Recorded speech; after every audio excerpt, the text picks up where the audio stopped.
નમસ્કાર, હું મંગળુભાઈ ભગત, સુરેન્દ્રનગર જિલ્લા કોંગ્રેસ ઉપપ્રમુખ। અત્યારે આપણે ઊભા છીએ વોર્ડ નંબર 100 ની અંદર, અને આ વોર્ડ એટલે નગરપાલિકાના પ્રમુખશ્રીનો વોર્ડ કહેવાય।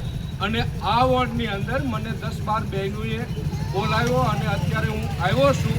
એટલે આ વોર્ડની અંદર લગભગ 1 મહિનાથી આ વિસ્તારની અંદર પાણી આવ્યું નથી અને કોઈ સફાઈવાળા આવતા નથી, એવી મોટી મોટી ફરિયાદો છે। કોઈ સ્ટ્રીટ લાઇટો છે નહીં। એટલે મારે આ વોર્ડના બહેનોને એમ કહેવું છે કે તમે જ્યારે તમારી પાસે ચૂંટણી હતી ત્યારે નગરપાલિકાના પ્રમુખશ્રી તમારી પાસે વોટ લેવા આવ્યા હતા ત્યારે તમને શું શું વચનો આપ્યા હતા? તમને પાણીનું એમ કીધું હતું કે પાણી ટાઈમે આપશું, કાંઈ કર્યું નથી। પાણી નથી આવતું તમારે, સફાઈવાળા કોઈ આવતા નથી, કોઈ આવતા જ નથી। તો તમારી પાસે આ વોર્ડની અંદર કાઢવા નથી આવતા, કોઈ સફાઈવાળા નથી આવતા, આ વિસ્તારની અંદર સ્ટ્રીટ લાઇટો નથી। એટલે મારે ડાયરેક્ટ પદુભાને એક મેસેજ દેવો છે કે તમે ચૂંટણી વખતે નાના અને ગરીબ માણસોને છેતરીને વોટ લઈ ગયા છો, અને છેતરીને વોટ લઈ અને પછી તમે પબ્લિક વચ્ચે દેખાતા નથી। તમે તમારા ભ્રષ્ટાચારમાં અત્યારે મશગુલ છો। એટલે આ નાની જનતા, નાના માણસો પાસેથી તમે ભોગ લાવી અને મત લઈ અને એમને અત્યારે નોંધારી મૂકી અને તમે તમારા ભ્રષ્ટાચારમાં મશગુલ છો। તો મારે નગરજનોને પણ કહેવું છે કે દરેક ચૂંટણીએ તમને ભોગ લાવવા આવશે અને દરેક ચૂંટણીએ તમને થોડા માખણ મારી દેશે। એટલે તમારે ભાજપને વોટ કરી દેવાના। બીજું જવા દો, 5 વર્ષ પછી ચૂંટણી જશે, પછી તમને યાદ કરવાના નહીં, કે જરૂરિયાત હોય અહીંયા આવવાનું નહીં।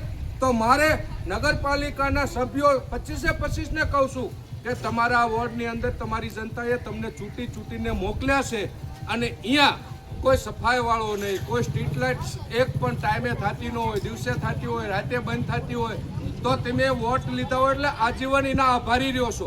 અને તમે પબ્લિકને હરખું બોલાવતા નથી અને પબ્લિકને જેમ ફાવે એમ તમને ફોન કરે તો તમે એમની સાથે વ્યવહાર કરો છો। તો મારું કહેવાનું એ છે કે આ જનતાએ પદુભાને ઠેકીને મત દીધા છે અને આ જનતા દુઃખી છે। છતાં પદુભાઈ એક વખત આંટો મારવા આવ્યા છે, કોઈ દિવસ ચૂંટણી પછી આવ્યા છે? ચૂંટણી પછી તમે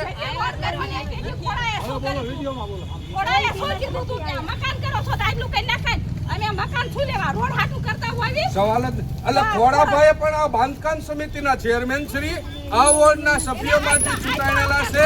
તો આ રોડ બાકી આટલો રાખી દીધો છે। તો એનું કહેવાનું એવું છે કે તમે તમારા મકાન બનાવો ત્યારે હારે બનાવી લો, અને તમારું જ્યારે રોડનું માપ આવે ત્યારે અમે હારે લઈ લેવી, એટલે એટલા પૈસા અમારે બિલમાંથી વધારે મળે। તો મહેરબાની કરીને કહું છું કે પદુભા લીનાબેન ડોડિયા હતા આ વોર્ડમાંથી ચૂંટાણા છે, તો માજી પ્રમુખનો પણ આ વોર્ડ છે। તો એ 20 વર્ષથી એ બેન અહીંથી મત લઈ જાય છે। મારે કહેવાનું એ છે કે તમે તમારા મતદારોના 20 વર્ષથી મત લ્યો છો તો ખરેખર તમે એમના આભારી ગણાવો। પણ તમારે તો તમારી ચૂંટણી પૂરી થાય, વાર્તા પૂરી થઈ, આપણે આપણા ભ્રષ્ટાચારમાં મશગુલ, આપણે આપણી પબ્લિસિટી કરવાની, તો એવી જ રીતે તમે ગામને છેતરીને વોટ લ્યો છો। તો આપણે હવે પાણી ટાઈમે આવતું નથી ને, સફાઈ થતી નથી ને, 10-12 દિવસ પાણી અમારી એરિયામાં આવે છે, ઘરની તકલીફ ને સમજવાની। કોક લંગડા હોય બધા એરિયામાં પાણી આવે છે, બધા પાણી રોજ આવે, બહાર આખું સળકાઈને જાતું હોય। તો તમે પદુભાના ઘરે કેમ 50 બહેનો નથી જાતા? મારું કહેવાનું, હું હારે તમારો ભાઈ છું, હું મારા સ્વાર્થ માટે થઈને આ પબ્લિક પાસે નથી આવ્યો। ચૂંટણીને 4 વર્ષની વાત છે, તમને મજા આવે તો મત દીજો, ન દો તો કાંઈ જરૂર નથી। મત માટે નથી આવ્યો હું મારા સ્વાર્થ માટે નથી આવ્યો। હું ગામની જનતા દુઃખી અહીંયા દુઃખી છું, અને ગામની જનતાનું સુખ અહીંયા મારું સુખ છે। અને ગામની જનતાને જ્યાં મંગળુભાઈ ભગતની જરૂર પડે અહીંયા અડધી રાતે મંગળુભાઈને બોલાવજો, અડધી રાતે તમારી સાથે ઊભો છે। મત દેવા હોય તો દેજો, ન દો તો કાંઈ નહીં। બાકી ગામના જનતાની દુઃખમાં દુઃખી છું એવું હું કહેવા આવ્યો છું, અને જ્યાં જરૂર હોય અહીંયા તમારી સાથે ઊભો છું। એ અત્યારે હું તમને ઊંચી આંગળી કરીને કહું છું કે આવડા આની ઘોડે હું છેતરીને તમારી હારે નહીં રહું, તમે મારી હારે રોક ન રહ્યો, હું તમારી હારે સૌ ઈ વાત પાકી છે. આ ચોકની અંદર કહું છું. 4 મહિનાથી બૈરા પેડા લઈને દોડી છે મારી શેરીમાં પાણી વગરના. કોકના ઘરમાં તકલીફ હોય સમજવાનું નહીં સમજવાનું. મારા પપ્પા પગે લંગડા છે પાણીમાં સાટું તાર હાલી એક પગે છે આપવાના આવ તો પાણી હોય તો અમે રોડમાં સાટી હલાડવીને ડાયાબિટીસ વાળું શરીર અમે કેમ પાણી બેડ દોડવી ને જોવું હોય તો ટીપડા જોઈ લે બાર લારીમાં ટીપડા પડ્યા અમે 4 મહિનાથી દોડી છે ટીપડા પાણીના લઈ કે લારી લઈને ત્યાં પાણી ભરાઈ દો પાણી ભરાઈ કોઈ આમ તો જોતું હવે બેન બોલો તમે.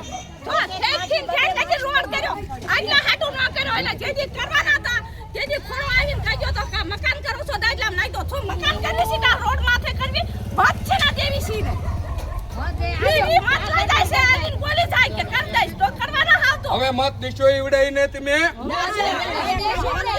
નહીં દો.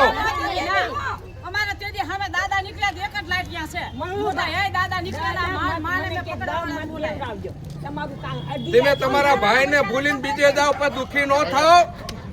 તમારો ભાઈ ઊભો તો નગરપાલિકામાં. પણ શું ખબર અમને બરાબર. હવે આ વોર્ડની અંદર પરિસ્થિતિ બેહાલ છે એટલે નગરપાલિકાના પ્રમુખને હું સંદેશ આપું છું કે જલ્દી ને જલ્દી તમે આ વોર્ડમાંથી 1.5 વર્ષ પહેલા મત લઈ ગયા છો એટલે પાણી સફાઈ અને સ્ટ્રીટ લાઇટ બાબતે વિચારી અને તાત્કાલિક સારું કરો એવી વિનંતી આ બહેનોની અને મારી છે એમના ભાઈઓની. જય હિન્દ, જય ભારત.